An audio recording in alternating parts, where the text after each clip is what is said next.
You think you've got my number figured out? A motive born in drought and brevity. And if I'm not the soul of your design, I blatantly decline your remedy. Don't box me in, don't, or I'll leave. I'd rather be a dreamer, I'd rather be free, I'd rather be a leader, I'd rather be a queen, I'd rather be a singer in a trashy cover band. I'd rather be a closer, I'd rather be clean, I'd rather be a poser in a magazine, I'd rather be pretty much anything else than your machine.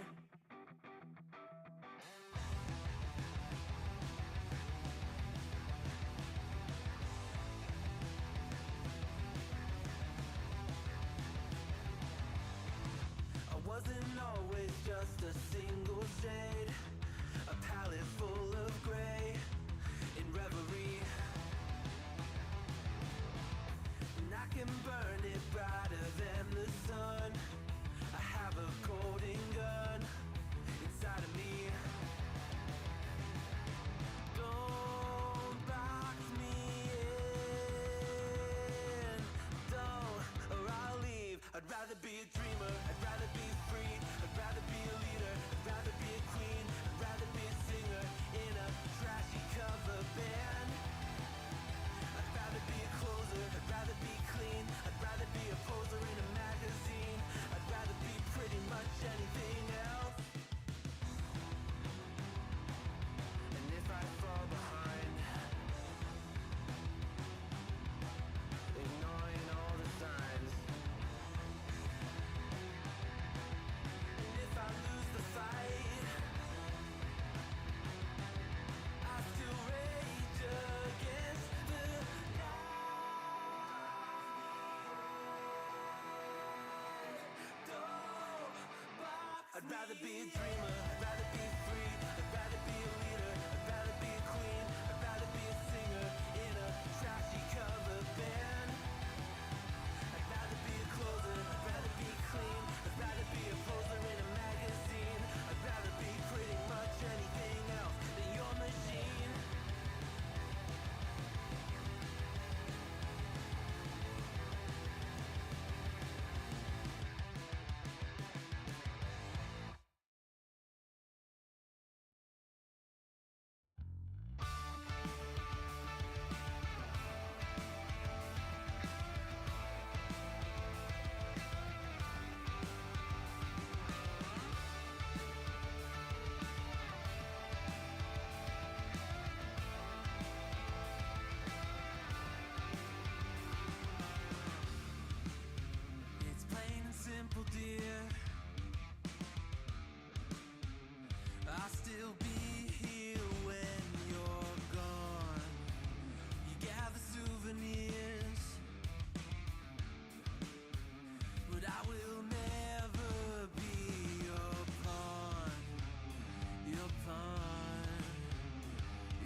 Welcome to the Thursday stream. I hope everyone's having as good a Thursday that is possible, given the circumstances. Welcome, everybody.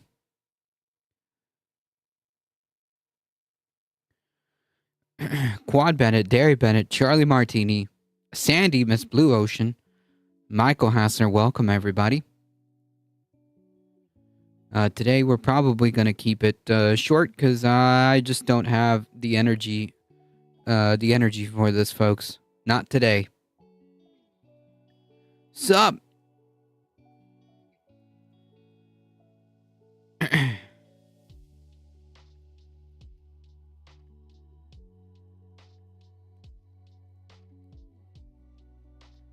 Thank you all for being here.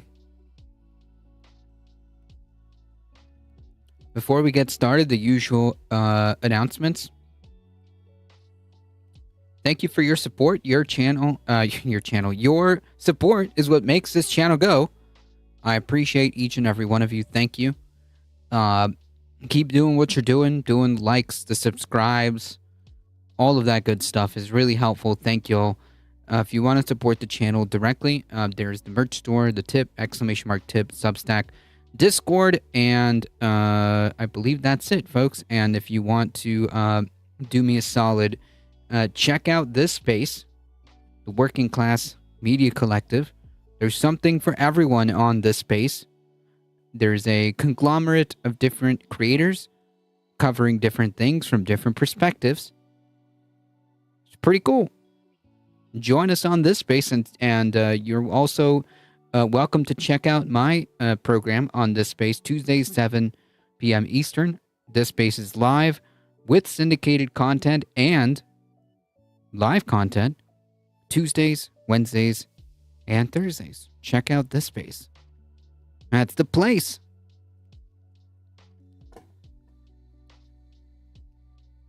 All right, folks, let's get started because we gotta go. All right. Folks, so actually, you know what? I'm going to probably do this here. We're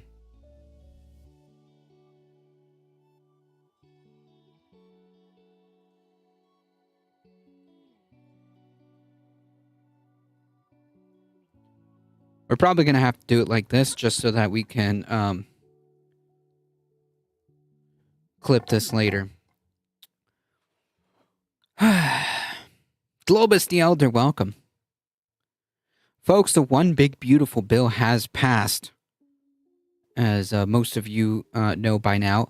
I think the most disturbing part of the bill, besides the fact that this is going to cut Medicaid and food assistance, SNAP, this is also going to direct $170 billion to ICE. And this is larger than most countries' militaries. $170 billion. Okay, so on top of the really horrific cuts to Medicaid and kicking like 10 anywhere from like 10 to 12 million people off Medicaid,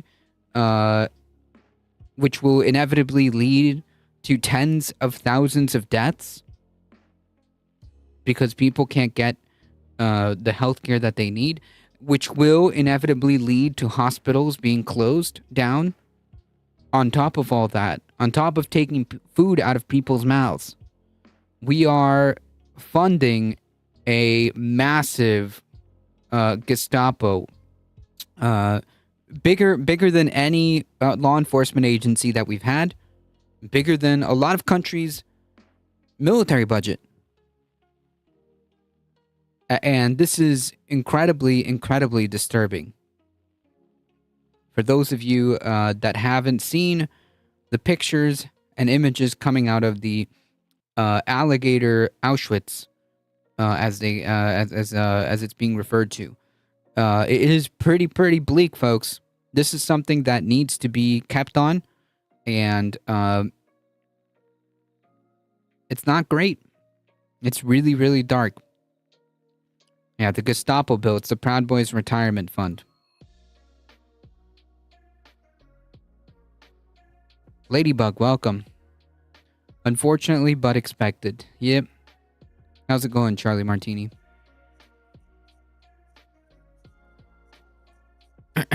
The House passes the Trump's signature bill, sending it to the president's desk. So it has officially passed.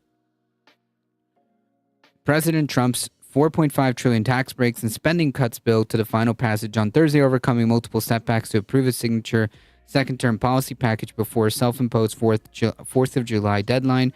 Trump is expected to sign the bill tomorrow at 5 p.m. Eastern. The tight roll call 218 to 214 came at a potentially high political cost, with 2 Republicans joining all Democrats opposed. GOP leaders worked overnight, and the president himself leaned on a handful of skeptics to drop their opposition and send the bill to his desk to become law. The outcome delivers a milestone for the president and his party. I guess that's one way of describing the usherance in of fascism. But okay, a long shot effort to compile a lengthy list of GOP priorities into what they call his one big beautiful bill, an 800-plus page package. With Democrats unified in opposition, the bill will become a defining measure of Trump's return to the White House with the sweep of Republican control of Congress. At some 887 pages, the legislation includes tax breaks for the wealthy, not you, the wealthy, spending cuts to Medicaid, rollback of solar energy tax credits, new money for national defense and deportations. That is the $170 billion. The bill does not eliminate taxes on Social Security benefits, despite what Trump says. House Speaker Mike Johnson said the bill would make this country stronger, safer, and more prosperous than ever before. No, it won't. Democratic House Leader Hakeem Jeffries, in a record-breaking 8-hour and 44-minute speech, called it a crime scene going after the health and safety and well-being of the American people. So yeah, I mean, it is disgusting that this has passed. This will have a real impact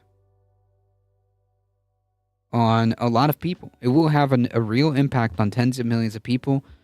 It is also, again, the ushering of a fascist state, essentially. This is no longer hyperbole. This is no longer conjecture. Now, if you could just join Ivana before the signature, would be great. Hey, Carlos, would you come on and be my guest on Twitch soon? Yes, I'd be more than happy to.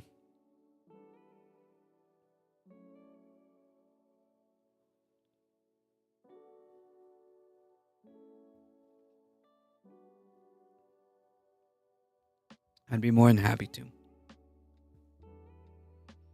I think we can also dispense with this notion that there's anything, that there is such a thing as moderate Republicans, that there is such a thing as Republicans who are going against MAGA.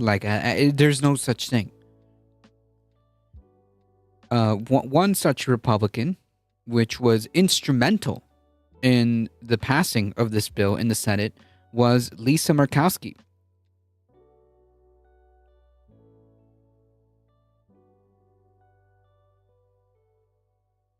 Trump is supposedly calling all the Freedom Caucus people. Meanwhile, they are circulating a memo sharply criticizing the Senate-passed bill.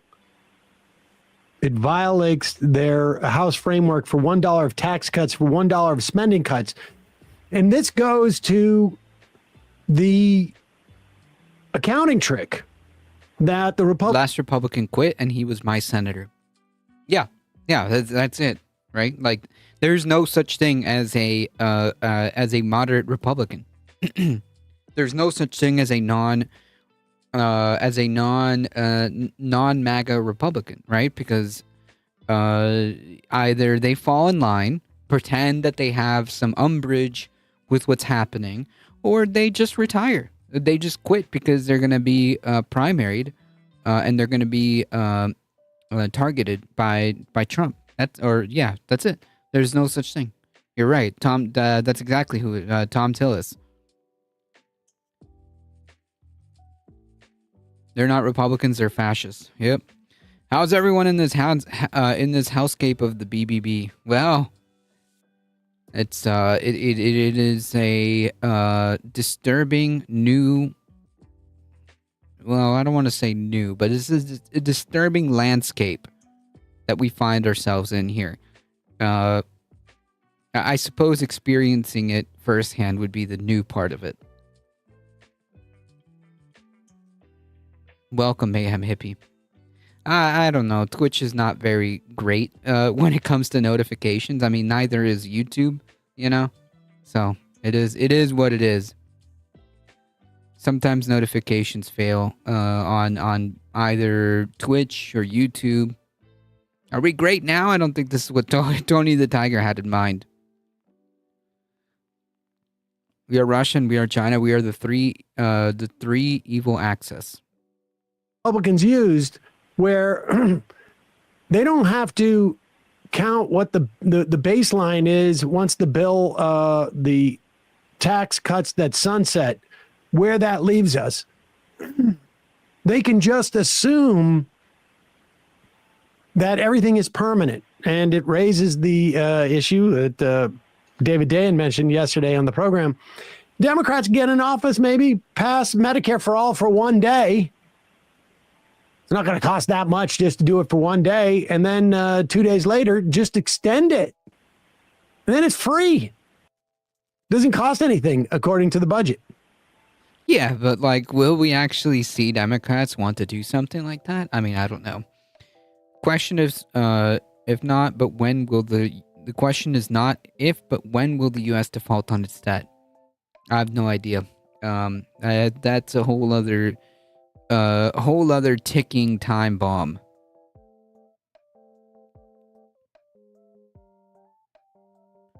Look up mandatory registration, sequestration. Medicare recipients are going to be affected as well. Yep.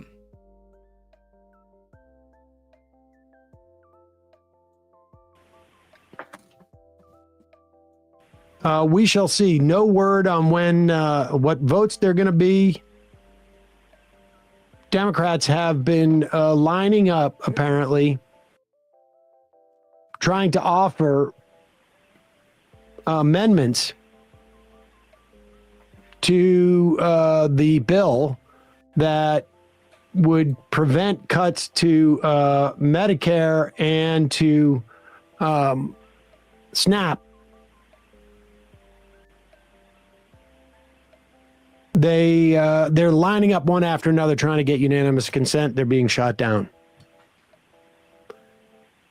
Right now, somebody on the IM says, Marjorie Taylor Greene says, not enough votes. We'll see. I don't. Yeah, like, I mean, this pretending like, oh, some people are gonna hold out. I don't know. I just don't trust the Republican Party. Bipedal Meatbag. What was the whole point of Jeffries trying to filibuster? It's unclear because I don't know if he could have been. I don't know if he would have filibustered for 10 hours, 12 hours, 24 hours. Would it matter? Would it really matter? I don't know. I feel like a person like me is dispensable to them and they don't care if I die. Oh, 100%. That's, yeah, 100%.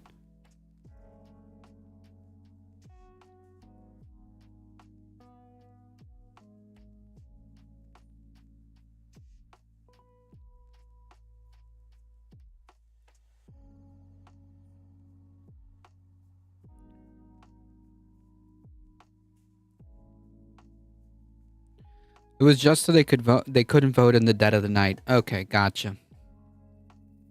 I mean, it's I mean, the deal's done, right? At this point, by the time this video was recorded, it's already too late. But yeah, I mean, I guess, you know. All Kamala had to do was say that she did not agree with Biden about she did not agree with Joe Biden on Gaza. The more the Democrats protested, the more Republicans wanted to vote for it. That's how shallow and disgusting they are. I hope that doesn't just mean Marjorie Taylor Greene not enough attention. Exactly. How come Donald Trump's calling everybody else, not me? How come he doesn't call me? Saw a clip the other day where he was introducing Ron DeSantis to Marjorie Taylor Greene's husband and said, "Can you imagine having to live with Marjorie every day?" And it was No, I can't imagine. They would have had to vote. They would have voted in the dead of night regardless. supposed to be a joke, but I have a feeling some Maybe. people don't take that. Yeah, I mean, I guess that's what you do when you want to do something good for the American people. You force you force it so that it's in the dead of night, and we wake up to a brand new new experience of a fascist country. See. I mean, humor is pretty useful when you want to just convey some actual thoughts. All right, so just a reminder, here's Lisa Murkowski. She's being asked about her cave-in by a reporter, Ryan Nobles, who is just repeating what Rand Paul said about Murkowski. And remember, Murkowski's asks was like a series of like sort of, pork that, if you will, things like special tax breaks for whaler captains and other sundry things. But also, she wanted to spare Alaskans the cuts and SNAP. Yeah, because And it's so they it's such a good bill that Lisa Murkowski wanted a specific carve out from the effects of the bill. It's so good that she didn't want presumably her constituents to feel the effects of this bill. Jerry rig something where if your incorrect payments rate is in the top 10 highest in this country, you have a 2-year extension of this before the SNAP cuts come in. Now, of course, this incentivizes other states to essentially have a higher incorrect payment rate. So they're just going to cost. They're cutting the SNAP things, but they're not calculating the costs that are associated with it. So it's a huge mess. And she basically sold out other low-income people around the country to save Alaskans. Now, I suppose one could argue, okay, well, that's the job of a representative, protect your people. But on some level, there's really, I don't know, low-income Alaskans are, or I should say low-income Iowans are just as deserving of food. Of food. Yeah, like this isn't something that's like negotiable, right? This is what makes it so disgusting. Alaska's now the safest state. Assistance as low-income Alaskans. But here she is, and she doesn't seem to like the question. Out there. Senator Paul said that that your vote was a bailout for Alaska at the expense of the rest of the country. Yep. That's what Senator Paul said. It's true. Not to mention 20% of Alaskans will be kicked off Medicaid. Senator, we've got the Squared up to him. Yeah, I mean, what can you say, right? Like, there's no response here.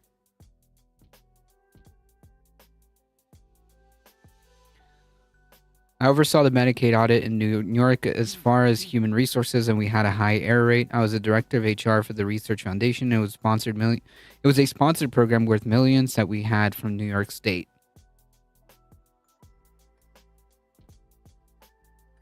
Say it, ma'am. I'm just asking for your response. My response is I have an obligation. Can we watch that again? She just stares at him like... Yeah, like a deer in headlights, because like there's no good answer here, right? There's no good answer. There's no good answer on this one.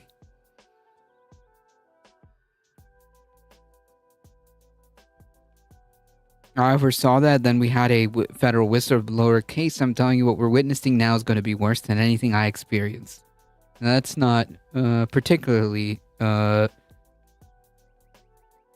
encouraging. comforting, I guess is the word. That's not particularly comforting. I mean, it's definitely, I know that it's going to be bad. That's for sure. Never thought I'd agree with Rand Paul on anything. Well, broken clock and all. Like, what? Like, why is she so mad at him? Country. Oh my, That's what Senator Paul said. Senator, we've got the. I didn't say it, ma'am. I'm just asking for your response. my response is I have an obligation to the people.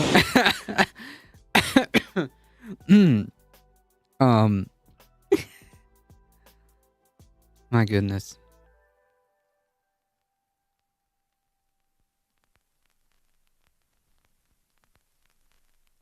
Do do do do do do do do do.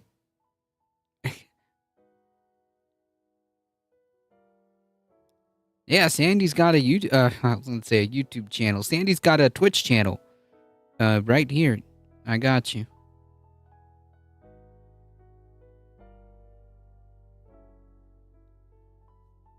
Fortunately, YouTube is being incredibly unfair to Sandy. But she does have a Twitch channel, and you can check it out right there.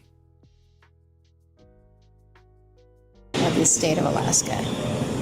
And I live up to that every single day. I fight for my state's interests, and I make sure that Alaskans are understood. I work hard to take care of a state that has more unique situations. Yeah, just at the small cost of everybody else, and on top of that, like you didn't even quite do that anyways, because people in your state are going to suffer too. People in Alaska are going to suffer from this too. John Lithium, welcome. You know, if she really cared so much about her job, she should go and have a town meeting or town hall and explain the necessity of cutting these beneficial programs to Alaskans and explain it to them, to their face. Say, yeah, you know, some 20% of Alaskans are going to lose health care. And that's just the way it is. If she really cared, you know what? Go to Alaskans and tell them, okay? Explain to them why their health care had to be taken away. Explain to them why their hospitals are going to close now because they don't get the funding from Medicaid. Go ahead. Explain that one to them.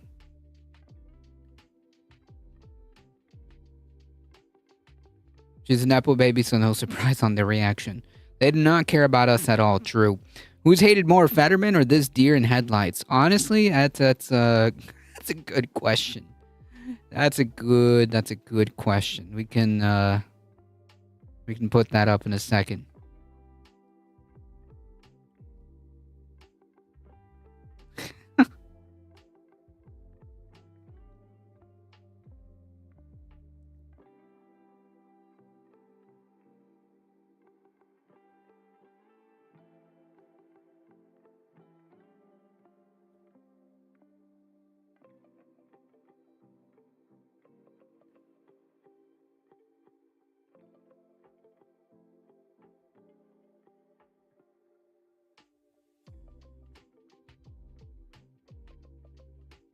Okay, it's not letting me do the full one, but that's okay. I think people get it. Go for it. Go forth, folks. There's a poll in chat.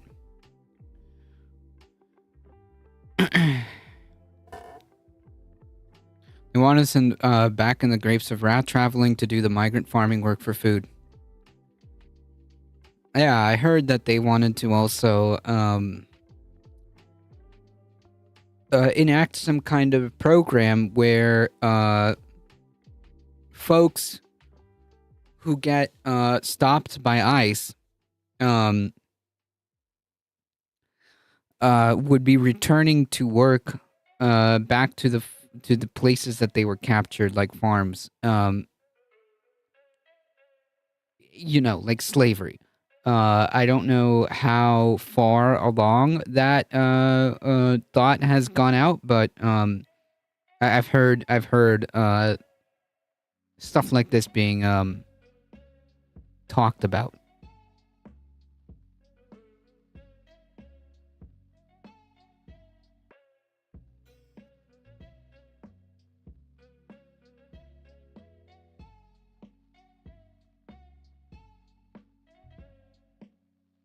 Yeah, the slavery days. Unique people. Sorry, but pause it for a second. Wait. Alaska has more unique situations and unique people. I mean, Does that mean whales? I mean, like those are words, I suppose. Fetterman, at least we know what to expect from Murkowski. Here's my not surprised face. And not the news in 1619. well, I'm trying to be a little bit charitable here, and maybe she's talking about like we have indigenous tribes, but I mean other states have indigenous people as well. Yeah. We have a lot of people who come up here and start to drink heavily, perhaps. Cruises. You have to deal with like no light for half the year or something like that, and I don't know. I've been to Ketchikan. I've been to Victoria. I mean, it was nice. I guess Victoria's Canada, but Ketchikan's not, I don't think. But situations, yeah. There are people on Snap in every country, in every state in the country. Yep. And I don't know why the people in Alaska who need food assistance are unique to the people anywhere else that need food assistance, or I should say uniquely deserving. Let's put it that way. I mean, it really is embarrassing for her. She should have just said, I represent my state. Take it up with somebody else, and walked off. But she knows. I mean, this is indicative. Like, this is like when you are watching sort of like live footage of a flame of humanity being slowly snuffed out over the course of she's trying to justify this. Go back a little bit. I mean, this is millions of people are going to be knocked off of hundreds of thousands. Probably in Alaska, because they don't have the same population, tens of thousands of people will be knocked off of Medicaid. Tens of thousands of people will be knocked off of SNAP. People who are looking for Pell Grants or having student loans, they're going to be destroyed. You're going to have, I mean, it's going to be a disaster for her state. It's just going to be a little bit less of a disaster, and she was willing to sell out the rest of the country for it. Yeah, that's the crux of it, right? The state of Alaska. Like, not only is she not protecting her constituents, well, her constituents are private interests, but nonetheless, the citizens and residents of Alaska, she's not protecting those people. And on top of that, she just sold out the rest of the country while doing it, while doing nothing for her people. And I live up to that every single day. I fight for my state's interests, and I make sure that Alaskans are understood. I work hard to take care of a state that has more unique situations, more unique people, and it's just different. And so when people suggest that federal dollars go to one of our 50 states in a, quote, bailout, I find that offensive. I advocated for my state's interests I will continue to do that, and I will make no excuses for doing that. Do I like this bill? No, because I tried to take care of Alaska's interests. But I know, Private interest, perhaps. I know that in many parts of the country, there are Americans that are not going to be advantaged by this bill. I don't like that. I don't like the fact that we moved through an artificial deadline, an artificial timeline to produce something to meet a deadline rather than to actually try to produce the best bill. But she voted for it. She was her vote was instrumental. So she doesn't believe in any of that. In any of those words that she just said.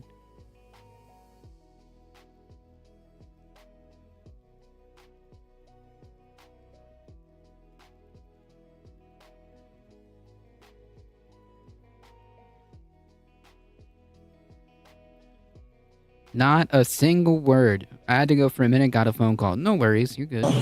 For the country. But when I saw the direction that this is going, you can either say, I don't like it, not try to help my state, or you can roll up your sleeves. I mean, this is fascinating because she feels so embarrassed and guilty by it, but not so much that I'm going to actually do anything. You know, the option was to vote against it. Yeah. That was the option. You vote against it. Right. But when I see, like, there are people across this country who are not going to be advantaged by this bill.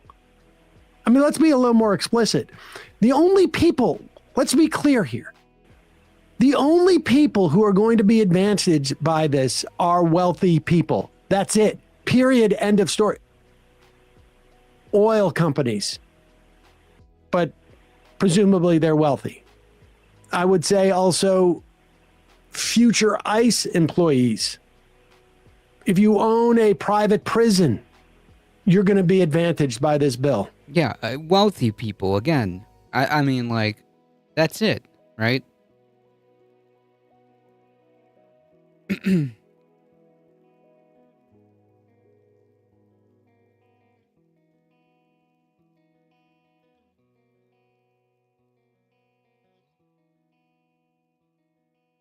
Isla's welcome.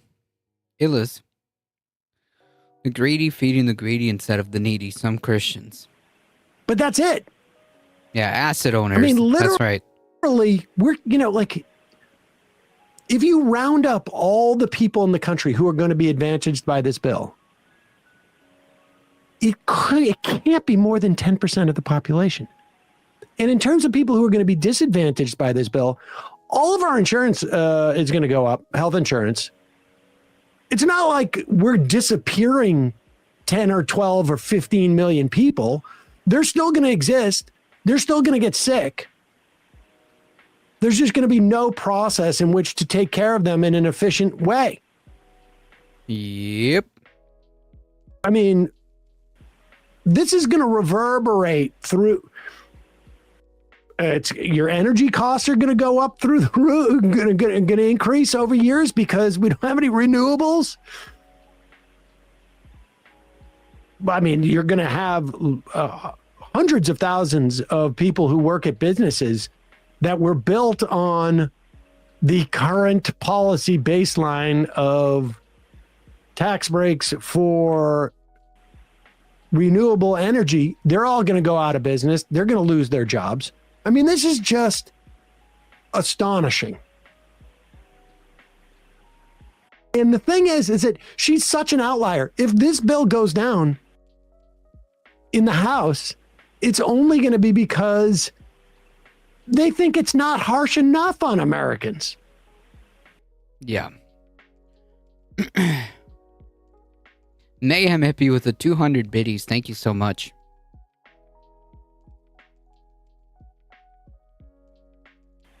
The moderates, the so-called moderates in the Republican Party, they don't care. They got their SALT deduction. They're fine. It's nuts. Yep. It's absolutely nuts. According to the Kaiser Family Foundation, writes Kentucky leftist, 236,000 Alaskan adults and children are enrolled in some form of Medicaid, 23% of its population. So you got to assume, what is it? 1 out of 7, broadly speaking, are going to lose coverage across the country. So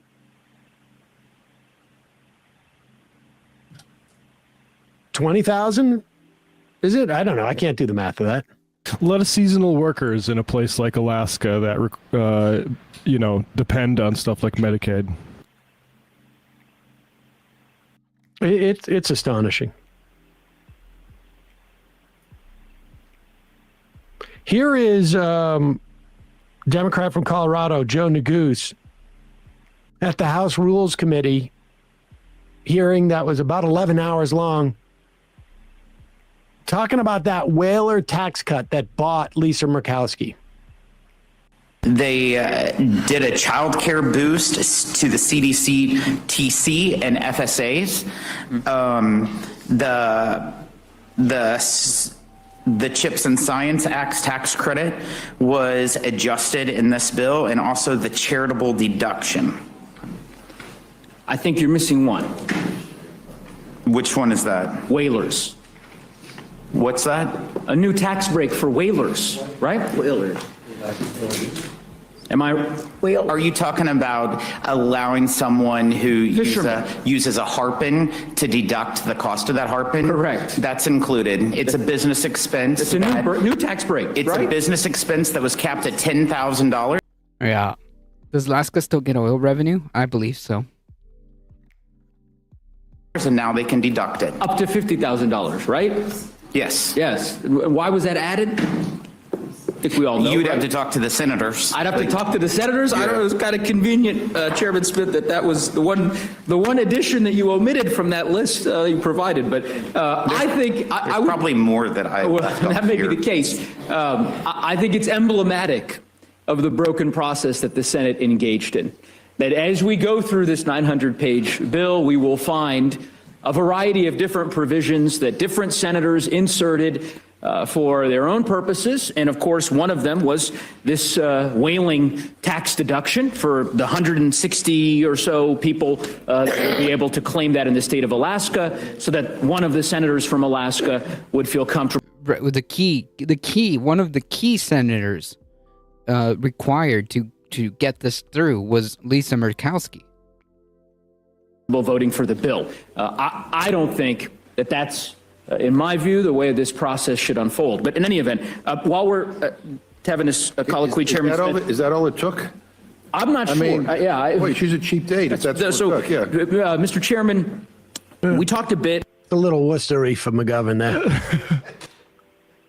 No, it also took the whole SNAP exemption. This is where, Murkowski really. Well, relative to Hawley, especially, like, what did he get for Missourians? He wrote a whole op-ed for New York Times. I think somebody framed his op-ed that we shouldn't cut Medicaid and gave it to him as a gift, and that is all it. Yeah, I just did a quick cursory search. Alaska does get plenty of oil revenue. Ron Johnson and Rick Scott had problems with the bill, but they still voted yes. Yep. That furthers my point on there's no such thing as like moderate Republicans or anything like that. Like, yeah, they can pretend, like, oh, I don't like this bill. Or they can pretend and cry about being fiscally conservative or whatever, but they'll fall in line, most of them. Like 90% will still fall in line. I'll just say, I tweeted out in June, this guy will 1000% cave on Medicaid cuts, stone cold lock. And I rarely talk in terms of gambling, but, congrats to anybody who put money down on that. There should be a Twitter bot that just follows your predictions and places bets on Polymarkets.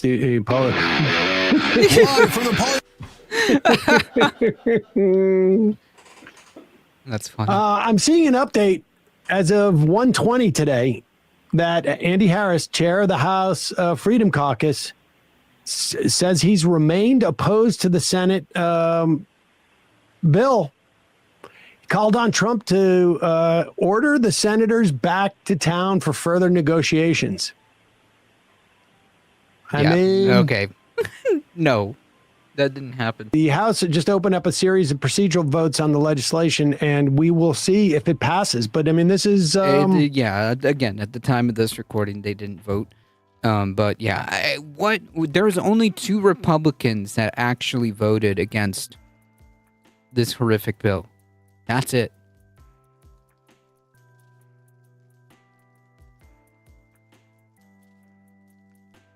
There was only 2 Republicans that voted against this bill.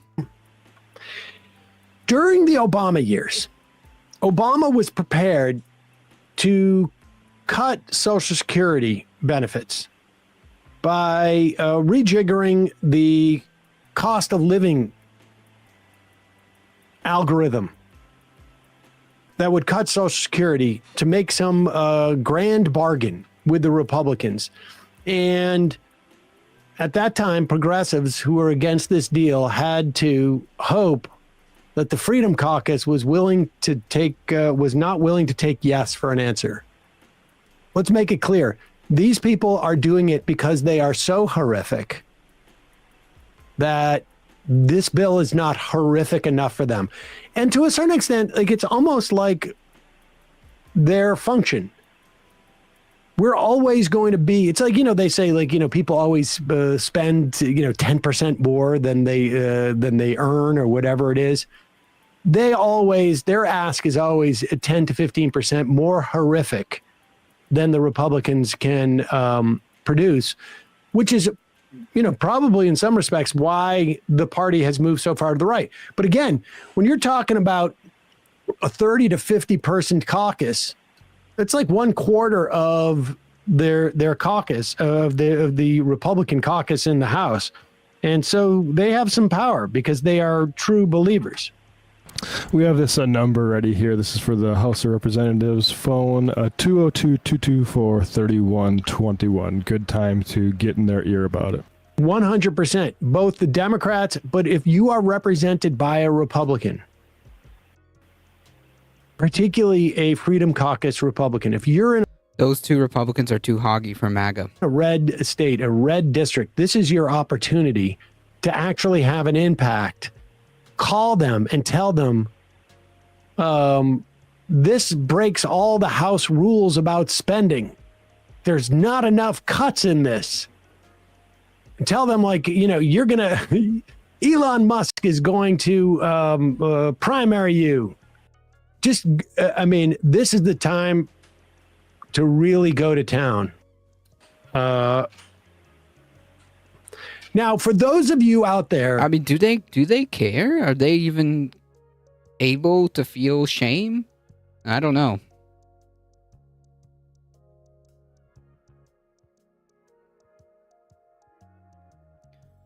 Is it even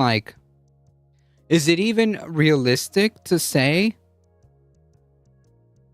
that Elon Musk is actually going to follow through with that threat, that he's going to create a third party, or that Elon Musk is going to primary a bunch of Republicans that voted for this bill?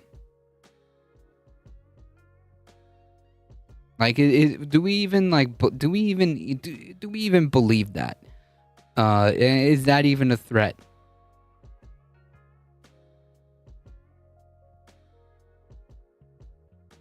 If I had to guess,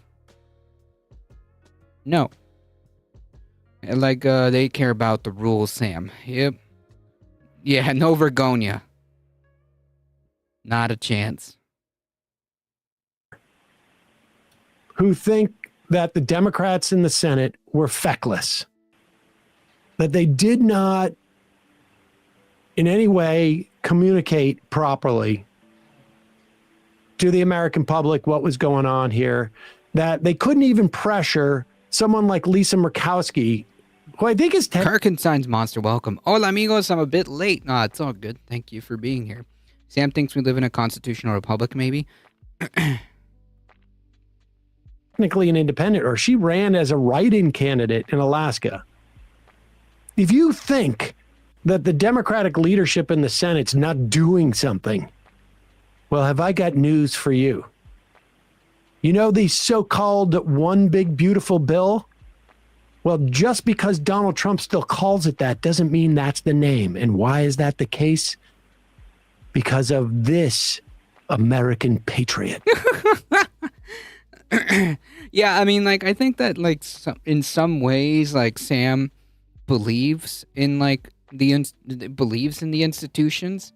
I mean, I guess to a degree you kind of have to, right? But I think that we just have to understand that Republicans, that these fascists don't care about these institutions and don't believe in them insofar as it helps them gain power. They don't care about the rules. These fascists are not interested in constitutionality or anything like that.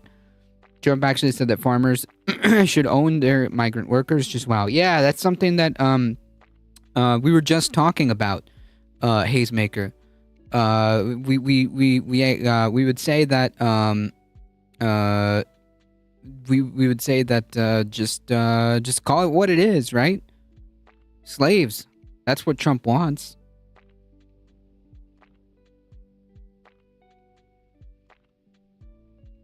Bonzilla, damn ADT, you're right about all of it. It's nuts out there.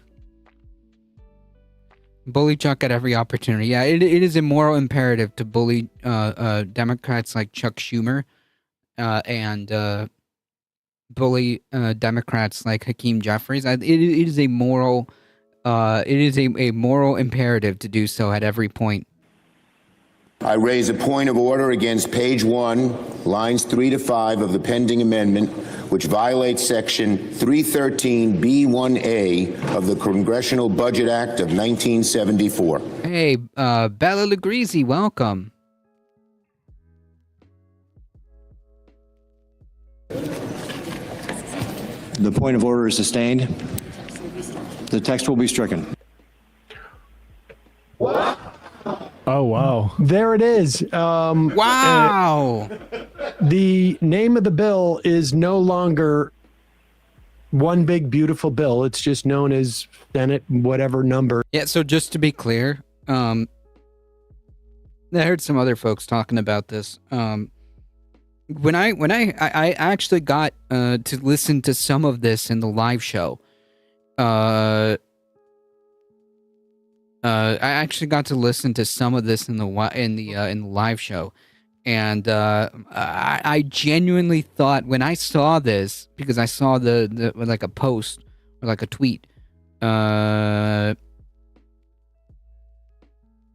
genuinely thought that this was parody. I genuinely thought that it was a parody account, saying that like, oh, we got the name of the bill changed. Like, I genuinely thought that was like a satire, because I don't know, I couldn't fit in my head that this is literally what they are. This is the resistance, and as it turns out, I was horrified as Sam laid this very clip. And it was not satire as it started to sink in, but it was real. This is the resistance right here. Heat, how's it going? What a warrior of the people. Hello, Twitch world. Look at that. That folks swapping. That's his job. Clearly. This is like wild. It's something that like that like this is something that like people like Chuck Schumer are known for, but like when you see it, it's just like I was just disconcerted for a moment there. It's like, this isn't satire? This is not a satire account? Like, this actually happened. We were facing down at the time the vote for basically the groundwork for the full complete fascist takeover, and Chuck Schumer is concerned about and Chuck Schumer's form of resistance is changing the name of the bill.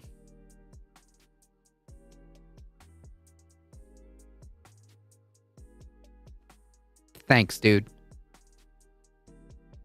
It is. And Chuck Schumer is really steaming that Aroused. Trump is still using the name. I think the term is aroused. When Shu caved to Trump earlier this year, I knew it was over. Jeez. Beautiful bill. The one that everyone sort of learned and that they hate. We're just going to change the name on that. When I heard the name was changed, I thought it was like how Blackwater changed their name to like Invisidyne or whatever the heck to throw people off the trail. This doesn't seem like it's helpful. It's almost not helpful. It really is like, I mean, I'm glad he did it. But the problem is that seems to be all he did. Taco Trump. Taco Trump. Can't call the bill. Win. Big, beautiful bill. We will rest. Hey, folks, don't forget to hit the subscribe. Oh my God, I have to laugh. I have to laugh because if not, if not, Jesus Christ. Another Fender sings again.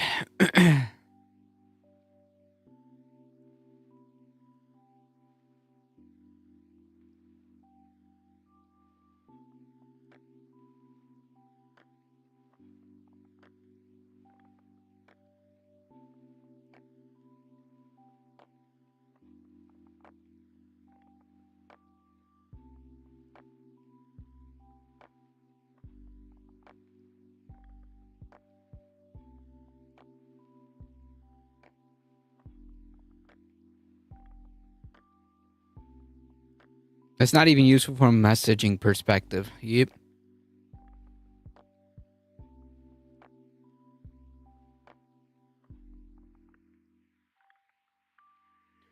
Good to see you, Heat.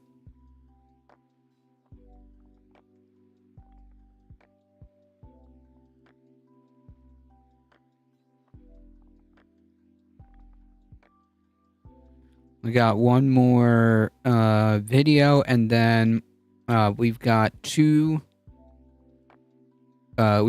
stories today. Very important stuff. So 2 days ago, I talked about the fact in a segment that the Republicans who control the city of Miami decided to cancel their elections, which of course confirmed the fears of a lot of people in this country, because they did it without the consent of the voters. They did not even really give them an opportunity to say. Stay strong, American friends. Hang in there. Well, we kind of don't have a choice, right? Kind of don't have a choice. We're here. But thanks. No, I really do appreciate that. I do appreciate that.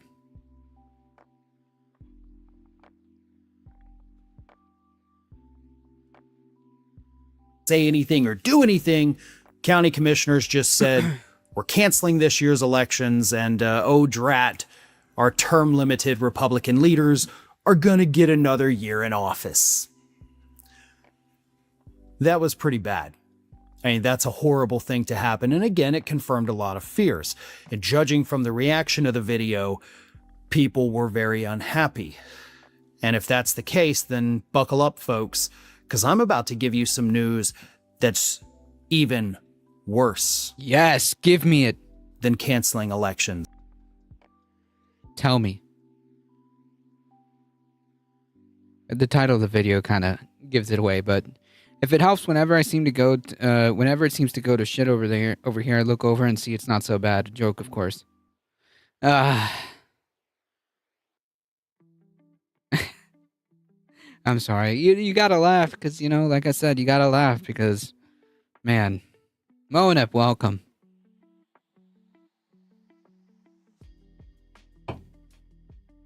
You gotta laugh when you're the joke. Yeah? Because according to Donald Trump this week, if we don't cancel elections, he has the authority as president to just overturn election results that he doesn't like. Yeah. Oh, let me rewind that. I'm going to take a guess and say Germany. Yeah. Yeah. All right. Let me rewind that because we're missing something very important.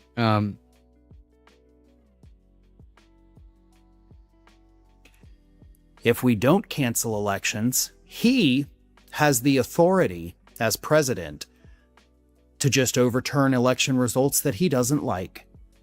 More on that in just a minute, but first, a quick word from today's video sponsor. For weeks now, all we've heard is how Trump's beautiful bill will slash Medicaid.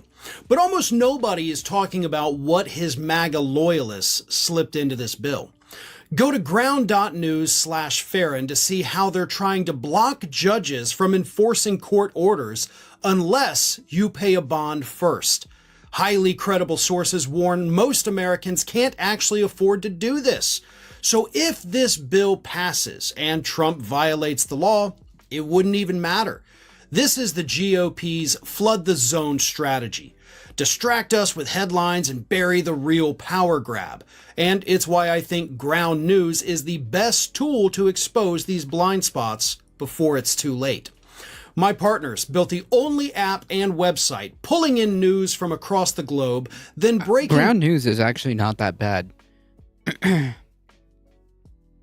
Always rewind that stuff. I'm usually distracted. Down each Yeah, this one was actually worth bias, credibility. This one was actually worth rewinding. So, like, basically, Trump said that he's that he should probably be allowed to cancel elections he doesn't like, to overturn elections he doesn't like. These are not jokes. These are not vague suggestions. This is a better version of how he means that stuff. He means that stuff.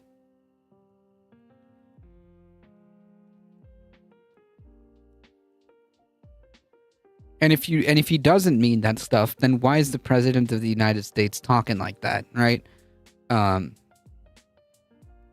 yeah. They're counting on you to be This app is how you stay focused. As most people... I always laugh with these sponsorship interruptions and change of mood. Yeah, I mean, in this case, like, Ground News kind of makes sense, right? Like, in this case, like, Ground News makes perfect sense because it's involving politics and news. In this case, but I get you. Some of those ad reads are just wild. I use Ground News. It's a neat app. I think it's pretty cool. Sure are aware of by now. Donald Trump is not happy that Mondami, of course, won the Democratic primary for the New York mayorship, so he will be the Democratic nominee. Republicans have been smearing him. Trump has threatened to throw him in prison for things he hasn't even done. Republicans are calling for Mondami to be deported by Trump.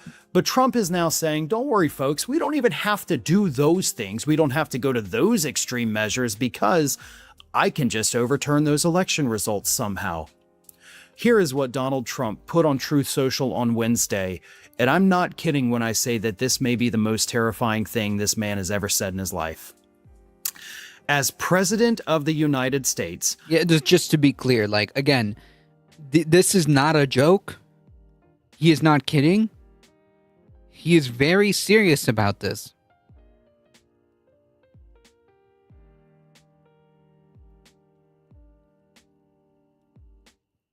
He genuinely thinks that he can unilaterally control everything. I was there when every video was Raid Shadow Legends. I'm not going to let this communist lunatic destroy New York.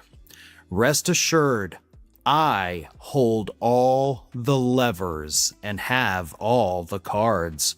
I'll You don't save have the New York cards. City and make it hot and great again, just like I did with the good old USA. So, like, wait a minute. Is he implying, like, this has been, like, a consistent, like, weird thing in the background, that he and, some of the rhetoric that he's been saying, he's implying here, by the way, he's implying that he had some kind of hand in the 2024 election, right? Because what we're talking about is an election. We're talking about who's going to run the city of New York. And he's saying, well, not really, because I'm the one who holds all the cards, just like I did when the 2024, because the context is the election, right? That's what he's talking about.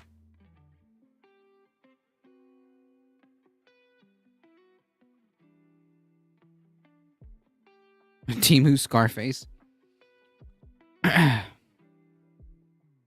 Free Palestine.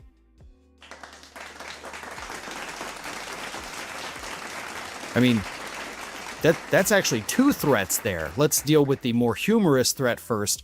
You're threatening to do to New York what you've done to the rest of the country, which New York is a part of the country, so what you've done to the rest of the country is already being done to New York.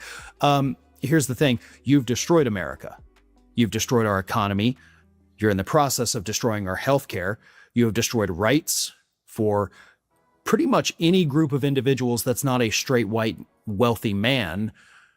So you're threatening to do that to New York to make it hot and great? What is that even hot? I don't know what he's talking about there. It's pretty fucking hot right now, dude. It's summertime in New York and we're in the middle of a massive heat wave across the country. But you just continue doing nothing about climate change. That's super helpful. I think what he means is like make New York like a hub again, as if it's not a hub, as if New York is not like an economic like power center. I think that's what he means by make New York hot again. But it's not true. Like New York is absolutely an economic like powerhouse, like a power hub. I can't listen to Trump anymore. His cadence is so annoying to keep up with. Understandable. But the real I hear you. threat and the real serious thing is him saying, I hold all the levers as president of the United States. This is Donald Trump telling us, I can rig this. I can fix this. In other words, I can overturn this. This person, Zoran Mandami, who won the mayoral primary for the Democratic Party, I can fix this. I mean, like, these threats are not idle threats anymore. You know what I mean? Like, it's something that we actually have to consider and we have to actually think about. Because he's not kidding. He's not. The implication is that he should be able to pull the levers or whatever and fix New York should someone like Mandani win the race, win the New York, which presumably, I mean, it's pretty likely that Mamdani is going to be the mayor.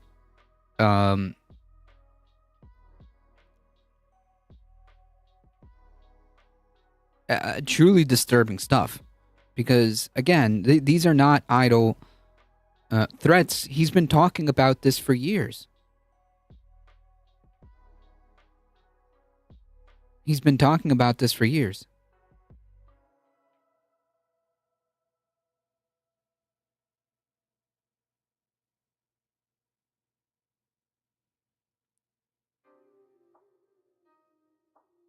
Remember in the 2020 election that he lost, he said that he would not commit to a peaceful transfer of power. And so that happened. It wasn't like a offhanded comment.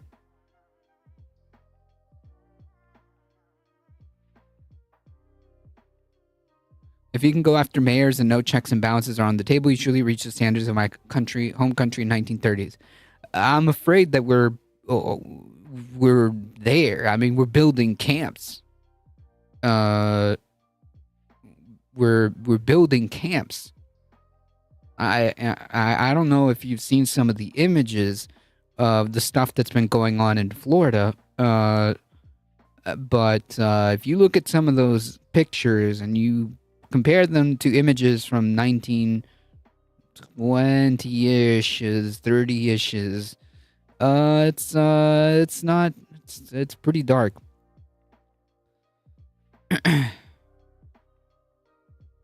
Sidom. Support Trump should be a real slogan. No, it was not a meme. It's very real. I know that the Department of Homeland Security put up that ridiculous photo that was obviously AI, photoshopped AI or whatever.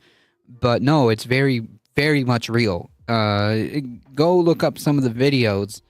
I think it was a reporter that was there. Yeah, it's very, very much surreal.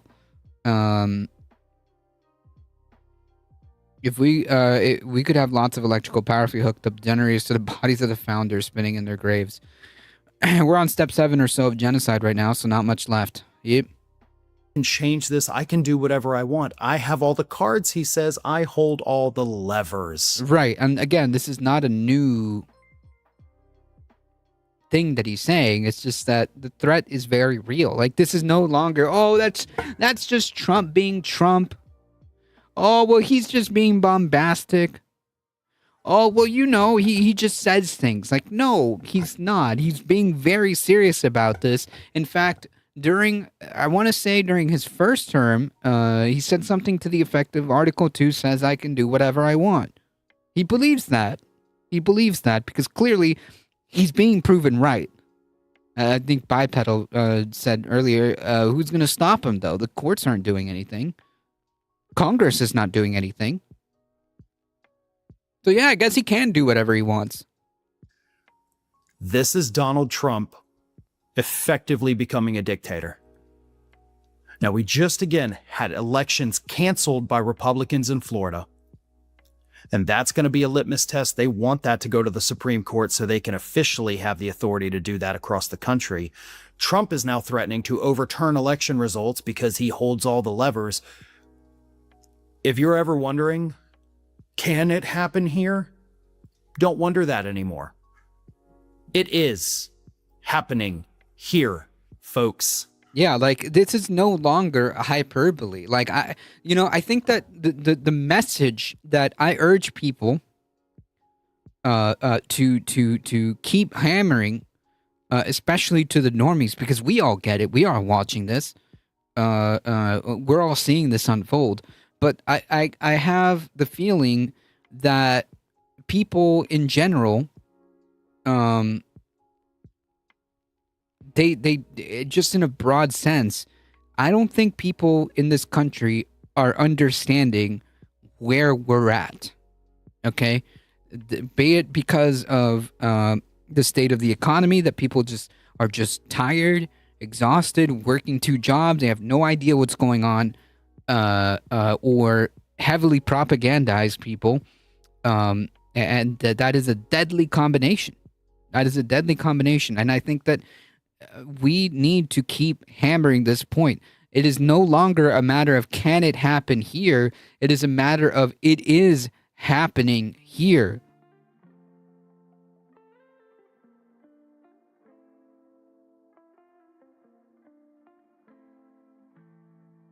Hey, BCat, how's it going? Trump is the type of person that likes to brag to terrible people about doing terrible things to other people. Trump is sick in the head. Oh, I no doubt about it. America has dealt with a king before. That's true. Of course, the camps are in Florida. Those Floridians don't want legal weed or women to control their own uterus, but Lichtenberg 2.0 is just fine with them. Yeah, I mean, it's not just Florida, I'm afraid. Trump is urging other red states to follow suit. This is not a far-off threat. There are no more conspiracies. This is not fear-mongering. Right, like it's literally happening. Yeah, that's exactly the point. And I want to second that. That's exactly the point. It is happening here. Okay? Like, we don't need to get to the point of like death camps to be like, oh shoot, it is happening. No, it is happening here. Now, we should be trying to avoid that outcome. Why the denial? You mean like the people, just in general? They are doing it. It is happening here. Yeah, it right now in this country today, brought to us by the Republican Party of the United States. They have destroyed this country, and they're not even barely started yet. And I don't even know if we'll ever quite really be the same as far as like the country known as America. I'm not quite Sure. I don't know. I mean, like, I'm not even sure about next year. After all this time, I mean, it's really hard to say. People are people, right? Ladybug, it's really hard to say. I think if I had to try to answer the question, I would say it's a combination of a lot of things. There are some people that just genuinely don't know what's happening. There's people that don't have the time to really dive into what they may not even see the news most of the days. They're just busy working. Maybe it's a combination of also of the constant propaganda, right? I mean, you see the kind of stuff that's on Fox News. They just think that it's just like criminals going to jail, right? Like, who could be against that, right? Like, they're just sending criminals to a jail facility. The word concentration camp is not even in their vocabulary.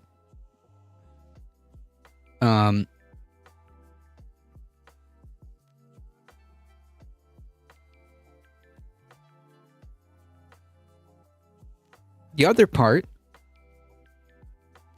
is the dark part, or the dark part of the equation, is that they do know and they're okay with it. There's always a small fraction of the population that do understand what's happening. They're just okay with it. So you don't hear anything coming from them. They're just vibing. This is exactly what they voted for. That's my sister. She's blissfully unaware. Yeah, exactly. Then there's a lot of people like that. There's just too many people like that just don't know, like genuinely don't know what's happening. All the channels are propaganda now. Yeah, it's 24/7.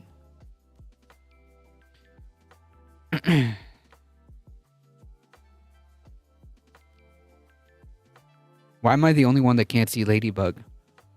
I don't see them either. That is very interesting.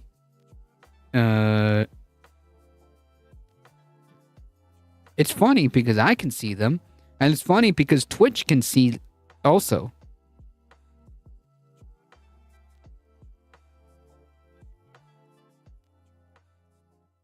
I just genuinely don't know. I can tell you from over the pond, everyone is making still nice because of Ukraine, but the trust in the U.S. is gone. Oh, I don't doubt that. Remember that Auschwitz is in Poland. That's a big deal. Yep. I'm the one that tells her stuff. Well, good. How the world has changed. Republicans are now are going PC now.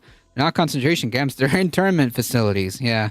And they're not concentration camps. They're migrant detention centers. Yeah. Okay. Things will get worse. We will lose more rights. We will have elections taken from us. They will do whatever they can to gain unilateral power across every city, across every state in this country. And we know that now because they're literally in the process of doing it. Did you know that you might be missing out on wonderful content from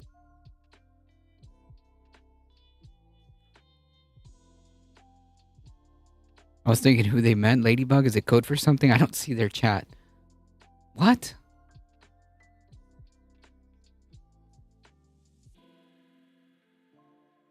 Well, that can't be because you're on Twitch.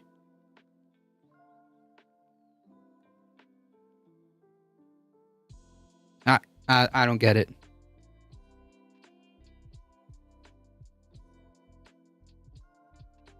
Carpet Packs, welcome.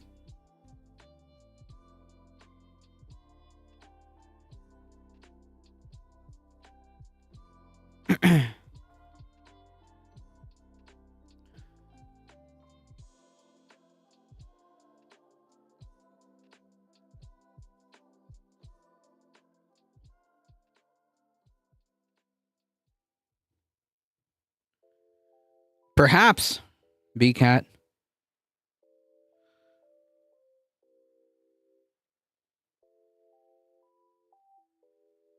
Stumbled upon a conspiracy.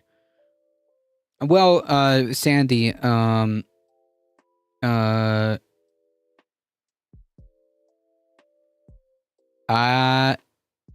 Capitalism. That's all I gotta say. Capitalism.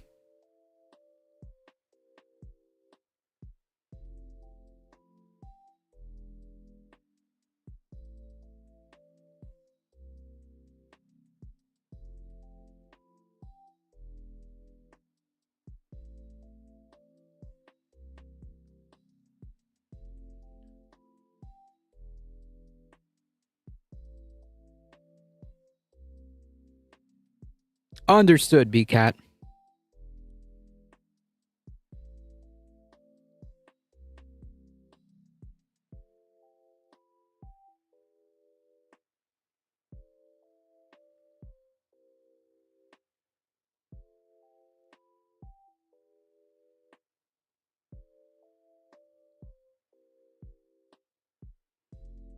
It is important. Capitalism wouldn't thrive if it weren't for white supremacy's willingness to murder those who resisted.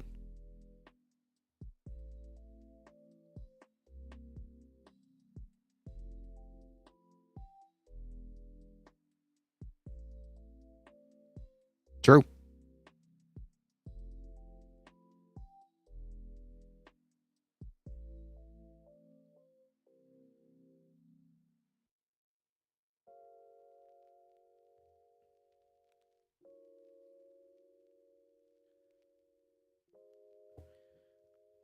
That being said,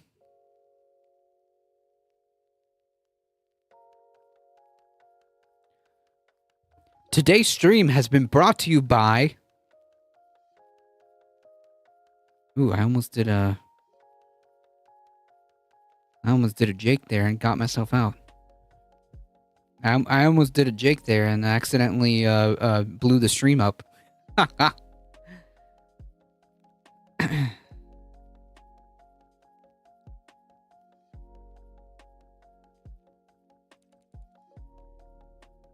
Okay, this was not okay, it's not behind the paywall. I was about to say. Letter D for dead. They have to be destroyed together, yep.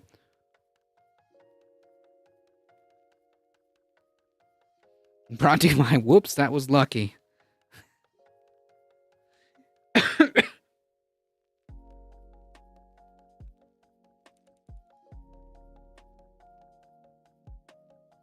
I almost ended my own stream by accident trying to flip through these scenes. So we've been talking a lot about Alligator Auschwitz. Apparently, the Trump administration, for legal reasons, are trying to distance themselves from Alligator Auschwitz from any potential legal repercussions that might come, because, you know, that's what you do. No responsibility, even though it's kind of an admission, about how things could possibly play out here.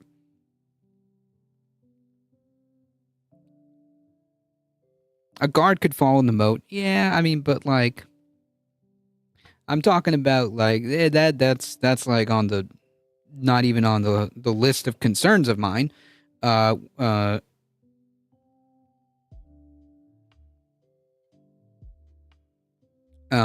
It's more like the families rightfully being able to sue the government for example, having terrible conditions and one of their loved ones dies in there. Which is, like I said, an admission right here that this is a possibility, because otherwise, why would you want to be distancing yourself from it? This is your project. The administration has said so. An accidental Jake exit. I did that 2 times the other night. Yeah, I got my little buttons here, and I almost pressed the wrong one. Why does everything that Trump does remind me of an 80s movie plot? Because it's that like it's almost, in a way, it's almost that surreal, you know, over the top, like watching an old like 80s movie.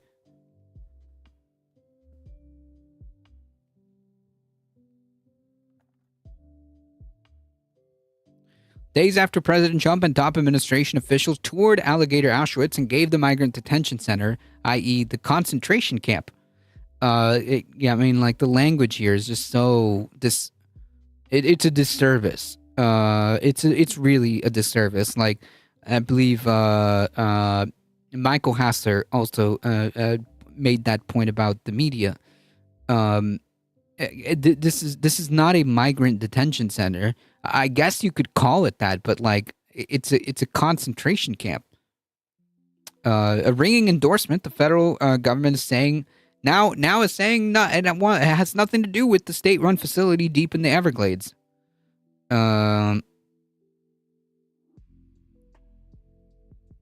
Yes, the Republicans are basically Nazis at this point. There is functionally no difference between the Republican Party and I mean, like, there's various like fash kind of elements, but it's just basically a white nationalist fascist party. There's some Nazis in there. There's some just run-of-the-mill fascists. But yeah. There's your nationalist, like your Stephen Millers. There's Trump. There's videos out there talking about Trump's health decline. I mean, Godspeed, you know. The only thing missing is the uniforms. Nazi had a Hugo Boss. These guys have Men's Warehouse. Yeah, I mean, like, these guys have, like, basically, what, like, red MAGA hats? At least the Nazis weren't afraid to show their face.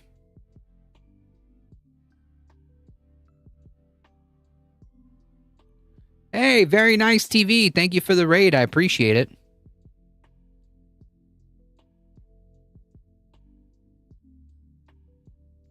Welcome, welcome.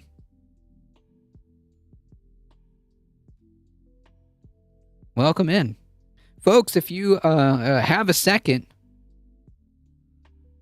please check out Very Nice TV. Very_nice_ TV. Very chill stream. If you haven't been there, please go check her stream out. Nothing but good vibes. Nothing but chill vibes. For the folks coming in, thank you. I appreciate you guys hanging out. If you haven't seen me before, I am A Difficult Truth. I do the news. I do the politics. We're here Mondays, Wednesdays, and Thursdays around 5 p.m. Thank you for the follow.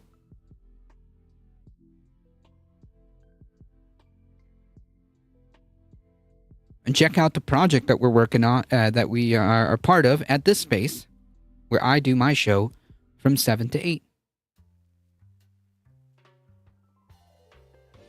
Thank you all for being here. If you enjoy the content, hit the follow button, folks.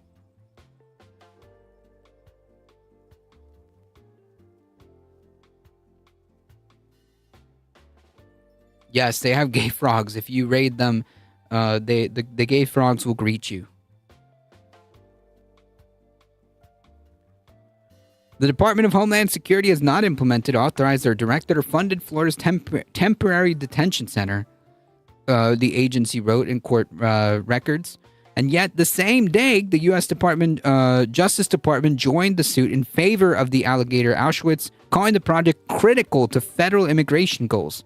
So not a federal project, but also like we very much need this.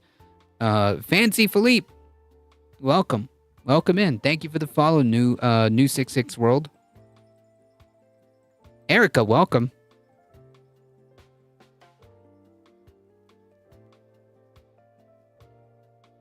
The Department of Justice has defended President Trump's immigration agenda in court since day one, and we are proud to protect Alligator Auschwitz from baseless, politically motivated legal schemes, said Attorney General Pam Bondi in a statement. Alligator Auschwitz is a Florida-run project. The state and its contractors were tasked with building out the facility. In court records submitted Thursday, the DHS and other agencies said they were not involved enough in the process to be liable in those lawsuits. But the document sang a very different tune than DHS Secretary Christy Dogkiller Nome, whose agency has over $600 million available through FEMA for Florida to tap for reimbursement, in which that is the plan. So yes, in a way, the federal government is funding this. At the site on its opening Tuesday, Nome credited her agency with approaching Florida to collaborate on the site. I gotta go, but a movie night on Saturday if anyone wants to join. Nice, join the Discord. 99% chance that I'll be there. My general counsel called up for Attorney General and Governor, said that, hey, what do you think about partnering with us on a detention facility? This facility is exactly what I want every single governor in the country to consider doing with us. In a separate filing, a top official in the Gestapo, the DHS agency tasked with arresting and deporting immigrants, says ICE's role has been limited to ensure compliance with detention standards. The state of Florida is responsible for funding and construction of the facility, said Thomas Giles, assisting director of the Gestapo field operations. The court filing issued as a response to a lawsuit accusing the government of sidestepping federal environmental law in building the facility appears to put some distance between the feds and the new facility. The lawyer leading the suit against the administration, Paul Schweb of Coffee Burlington, said he saw this move coming. We anticipated that the defendants would try and suggest that this is entirely a state project and therefore federal environmental law doesn't apply. He said in a press call on Tuesday, shortly after the formal opening of the facility, this has to be a federal project, and today both the president and governor said this was done with federal help. The court filing also followed the White House and DHS giving major publicity to the facility, including AI-generated images of alligators dressed up as ICE officers, photos and videos of Trump and Nome at the facility, and statements on how the facility would provide DHS with much-needed bed space. Alligator Auschwitz and other facilities like it will give us capability to lock up some of the worst scumbags who entered our country under the previous administration, i.e., brown people. That's what they mean. We will expand facilities and bed space in just days, thanks to our partnership with Florida. Make America safe again. Make America white again. Is the translation there? The court documents purport to drastically diminish any federal role in constructing or operating Alligator Auschwitz. And those documents, Giles said that the DHS is not paying for the detention center, is not choosing which detainees are housed there. The ultimate decision on who to detain at the TNT detention facility belongs to Florida. ICE has not purchased or otherwise procured any detention space from Florida for the detention of illegal aliens at the TNT detention facility. I mean, like, you can try... you can try to perform Olympic levels of mental gymnastics, but like the reality is this is very much a federal and state project. Just for the fact that FEMA funds are going to be used is enough for me. They were boasting about it. They're bragging about it. If FEMA funding was approved, as DHS claimed in the press, why are the government attorneys now denying any federal involvement under oath? Either DHS Public Affairs misled the public, or the DHS counsel is misleading the court. Either way, someone's not telling the truth, and the public deserves answers. Thank you for correctly translating during hurricane season 2. Yeah, I mean, like, one hurricane and that's it. And what's terrifying is that if there are people there at the time, the safety of those people are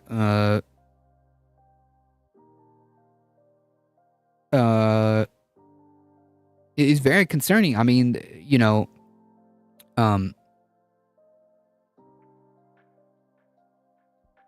folks can die. This is not a very well built facility, as they claim. FEMA for prisons, not hurricanes. Yeah, remember? Hey, remember when we were told by, the likes of Alex Jones that, like, FEMA was going around and going to start rounding up Americans?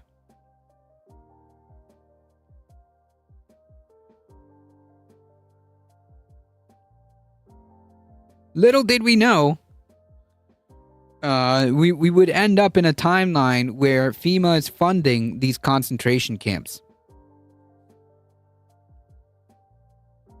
And we were fear-mongered by people like Alex Jones that it was going to be the Democrats that were going to be rounding up people and putting them in FEMA camps. When in reality, As the saying goes, every accusation is just a confession. Cruelty is the point. Yep. Obama wants your guns. Storms are different today. I hear every mother say mother needs something today to calm her down, and though neck deep in the swill, there's melting yellow pills. She goes running in the shelter of her mud-filled understructure. It's all projection. Yep. Always confession and projection with these guys. Yep.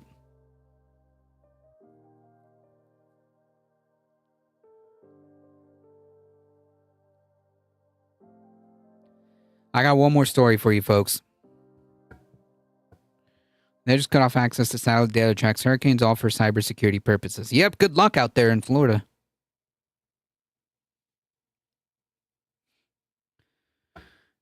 I got one more story, folks. Abrego Garcia says he was severely beaten and tortured in the Salvadorian concentration camp. Kilmar Abrego Garcia was deported mistakenly from the U.S. to El Salvador, said he was brutally beaten and subject to psychological torture while in one of the most notorious concentration camps. A document filed on Wednesday in federal court district in Maryland said Garcia was subject to severe mistreatment when he arrived at the concentration camp in Tecoluca, El Salvador. The court document says Abrego Garcia's treatment included severe beatings, severe sleep deprivation, inadequate nutrition, and psychological torture. So, yeah, I mean, this is indistinguishable from reading an account of 1930s Germany. White supremacy is a cult of fear that demands the world revolve around its insecurities. Yep. Mistaken. Yeah. Mistaken. I think I'm going to go live. Very doomy news from Dr. David Suzuki. Nice. Are you going live on Twitch? If you're going live on Twitch, let me know. Abrego Garcia's lawyer shared the details about his treatment in the concentration camp in order to argue to a judge that he should not be deported to El Salvador or any other country that would end up sending him there without prior notice and opportunity to be heard.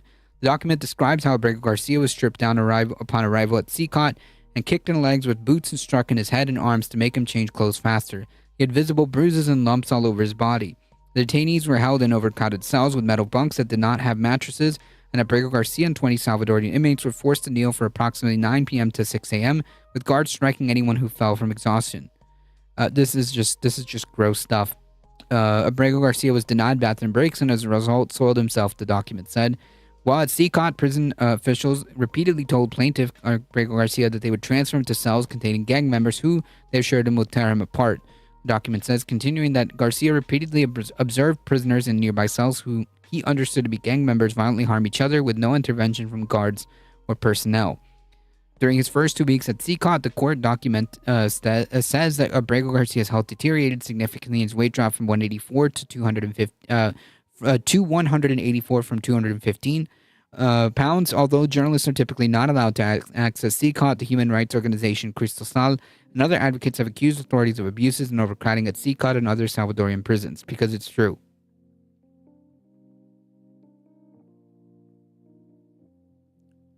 Because it's true.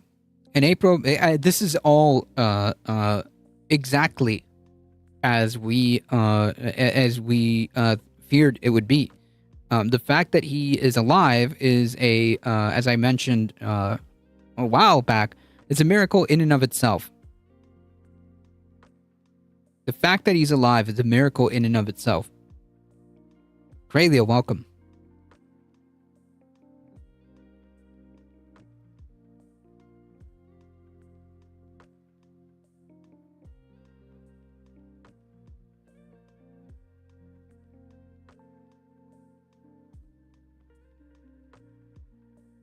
Five people per bed. Yep. In April, Maryland Democratic Senator Chris Van Hollen tried to visit, but by then he had been transferred to a different facility, the Central Industrial Prison Facility in Santa Ana. The court document says before the transfer occurred, Abrego Garcia and 4 others were taken to a different part of CCOT and photographed with mattresses and better food. In a statement from the Department of Homeland Security, Assistant Secretary for Public Affairs Tricia McLaughlin said once again the media is falling all over the South to defend Kilmar Abrego Garcia. I mean, like, this is just disgusting, man. This is just disgusting. McLaughlin reiterated the administration's false claims, by the way, because there's zero evidence. Like, this needs to be also, this is a failure on the media again. it needs to be repeated that there is absolutely no evidence for any of these claims.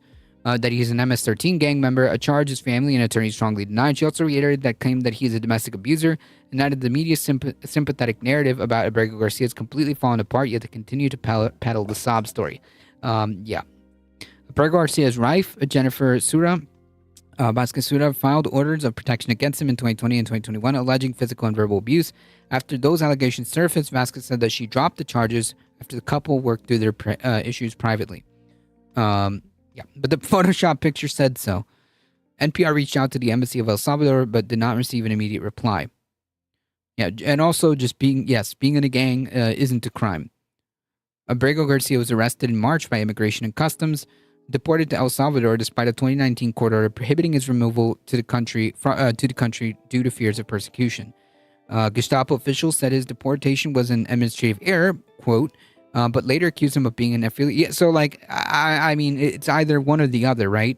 Either it was an error or he was a gang member that was supposed to be deported. One or the other. The Supreme Court in April ordered the administration to facilitate his return in order to give him proper due process.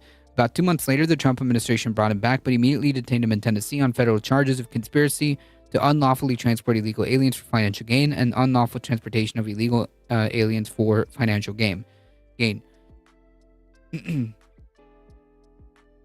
Since his return, a federal judge has ruled that Abrego Garcia is eligible for conditional release while awaiting trial. However, his attorneys asked that he remain in jail over concerns that he could again be deported. So, yeah. I mean, this guy was literally tortured in El Salvador. And this administration is pretending like that's not... Like, you know, that's the thing that also was, like, really frustrating, because I've had arguments with, like, you know, Trump supporters who a while back who were applauding this move by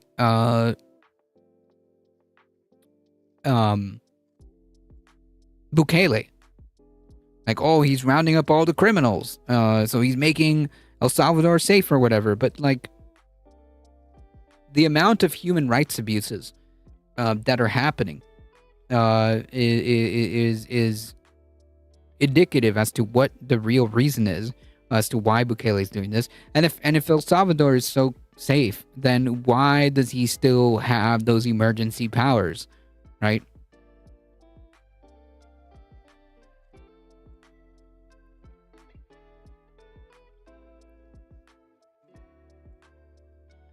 We're in full-on fascism, and you still have the media reporting on claims from cops that were fired using a neutral tone. Yep.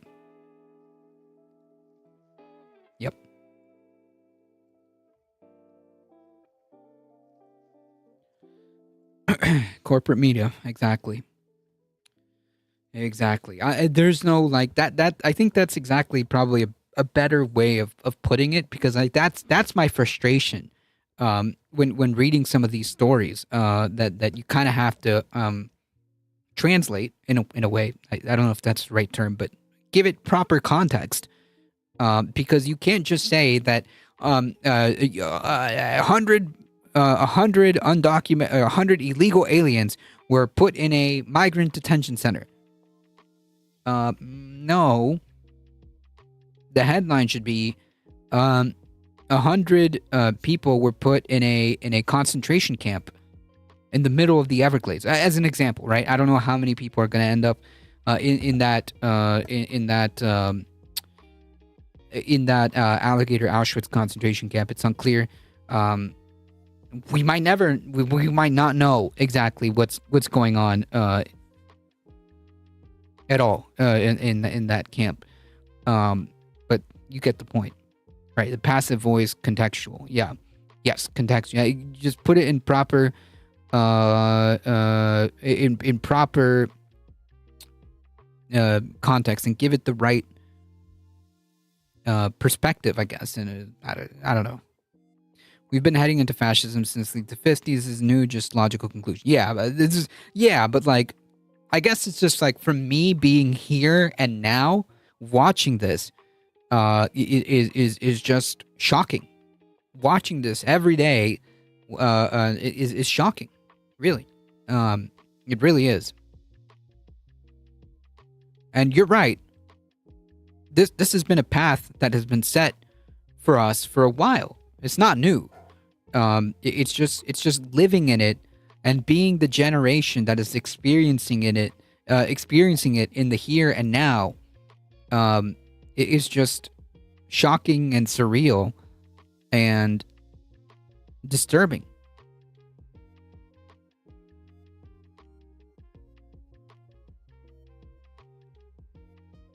Yeah, a constant trauma cycle. And maybe by design, you know. Paralyze the opposition with fear. Paralyze the opposition with fear and trauma, and make sure they are unable to respond to the horrors that are happening.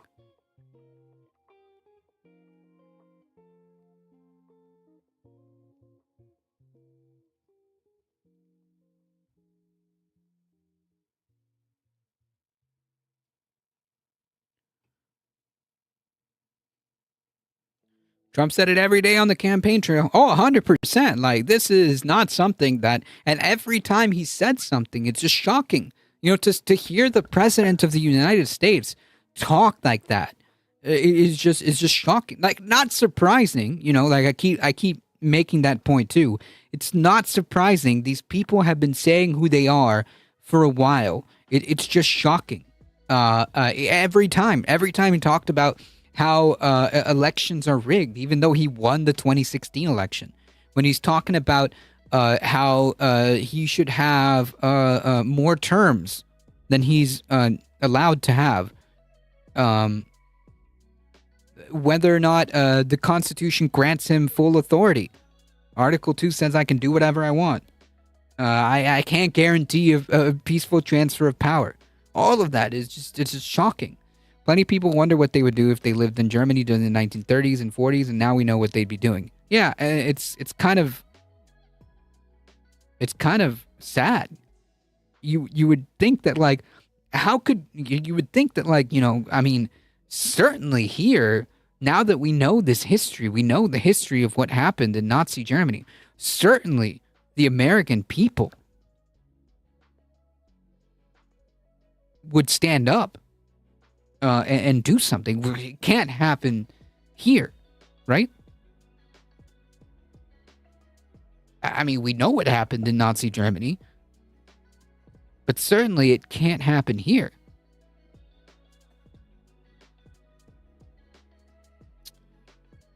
Well, it is happening.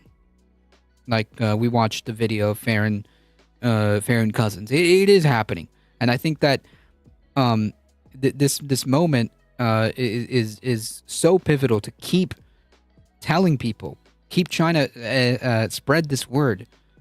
I do wish. We don't critically think. Yep. We don't read. Yep.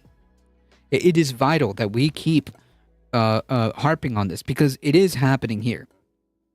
It is very much happening here, and the population just is just not completely aware.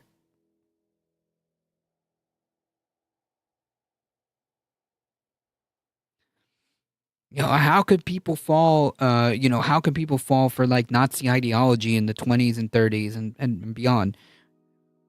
It's happening here.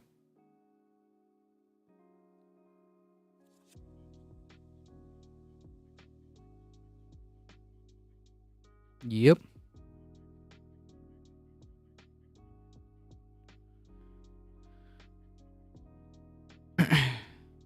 Welcome, Javik. And yet here we are, folks. And yet here we are.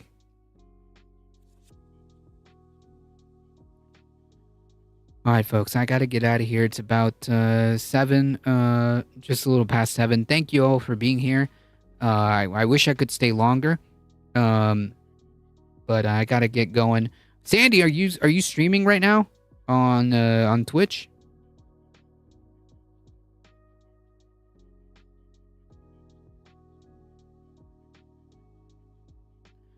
Just going through my recs and dropping follows. Hope to catch your next stream. I appreciate that. Thank you, State Your Thesis. Thank you.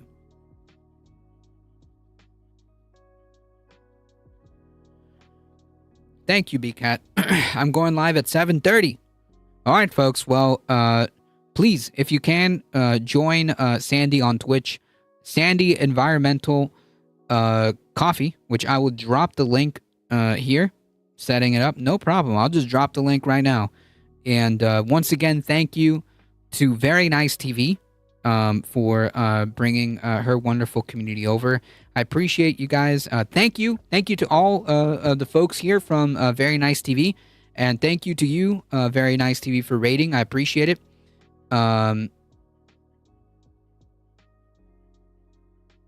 Javik, unfortunately, we're heading out. But we'll be back. Don't worry. Thank you for streaming. No problem. It was a pleasure. Well, I appreciate that.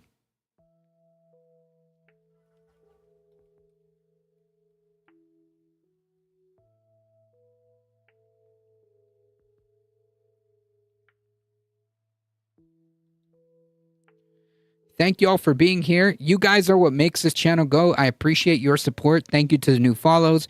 Again, thank you, Very Nice TV, for the raid. If you want to support the channel directly, check out some of those links. Check out the merch store. Hit !tip. Do the Substack. Join the Discord, folks. Movie night event. Folks, also please help support the media, working class media collective known as This Space. Join us in YouTube. We do streams Tuesdays, Wednesdays, and Thursdays. Join us at This Space. The link is right here, folks. In fact, there's live content going on right now. So if you're on YouTube, head on over to This Space. If you have a moment, go do that sub. Subscribe before you go. There's live and syndicated content on This Space, a variety of content. So there's definitely something for everyone. Thank you all for being here. Thank you, Heat. Thank you, Michael Hasser, for modding the chat. I appreciate it. As always, folks, please stay safe. Please take care of each other. I hope to see you guys in the next one Monday, about 5 p.m. Eastern Time. Thank you all. Lance is also live. Now we might go and raid them too. I'm not sure. Hang tight, folks. Hang with us, okay?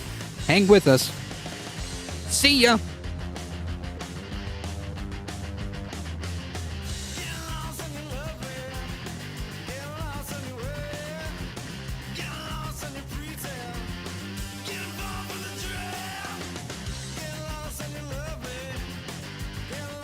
I know, Sandy.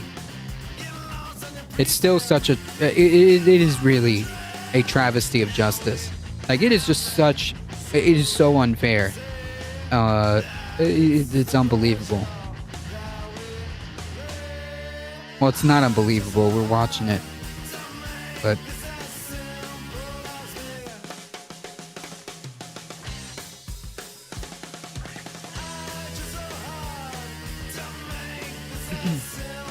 Hang tight, folks. We're heading out in 5, 4, 3, 2, 1. Bye-bye.